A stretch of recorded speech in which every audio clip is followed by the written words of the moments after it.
ইসলামী আন্দোলনকে রুখতে না পেরে এখন ওই মোর্চেনা মহল ইসলামী আন্দোলনের কর্মীদেরকে স্বাধীনতার বিপক্ষের শক্তি বলে গালি দেওয়ার চেষ্টা করছে। স্বাধীনতার পক্ষ বিপক্ষের কথা যারা ভারতের সাথে 25 বছরের গোলামীর চুক্তি করে বাংলাদেশকে দিল্লির কাছে দায়বদ্ধ রেখেছেন, তারা কি স্বাধীনতার পক্ষের শক্তি হতে পারে? বেরুবাড়ি দিয়ে দিয়েছে, 3 বিঘা করিডোর যারা আদায় করতে পারেনি, তারা কি স্বাধীনতার পক্ষের শক্তি হতে পারে? ফারাক্কা বাঁধের ব্যাপারে যাদের কোনো ভূমিকা নেই, তারা কি স্বাধীনতার পক্ষের শক্তি হতে পারে?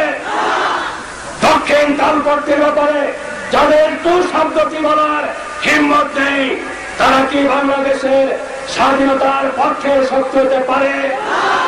প্রিয় ভাইরা, তারা আমাদের সম্পর্কে প্রশ্ন করেছেন আমরা নাকি বুদ্ধিজীবী হত্যার জন্য দায়ী। তারা 3.5 বছর ক্ষমতায় থাকতে বুদ্ধিজীবী হত্যার বিচার হলো না কেন?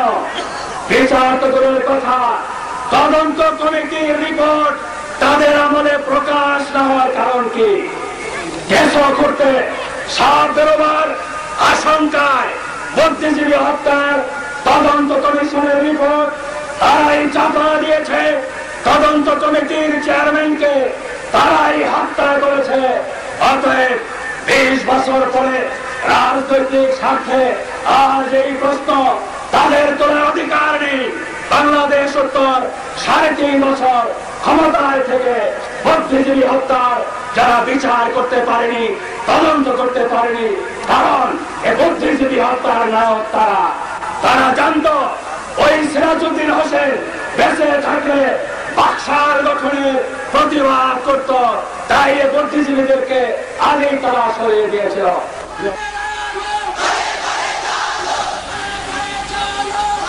এই বক্তব্যের সপক্ষে জনগণ তাদের ম্যান্ডেট দিয়েছে।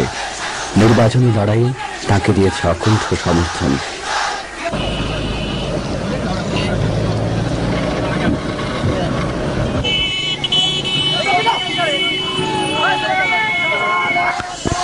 জনগণ তাকে বিপুল ভোটে জয়ী করেছে। তার প্রতি জনগণের এই আস্থাই হয়েছে তার কাজ। অযোগ্য রাজনীতিবিদ ও সাম্রাজ্যবাদের সেবাদাসরা জনগণের কাছ থেকে প্রত্যাখ্যাত হয়ে চড়াও হয় নিজামীর ওপর। যেন তাকে হত্যা করতে পারলেই তারা জনগণকে আবার গোলাম বানাতে পারবে।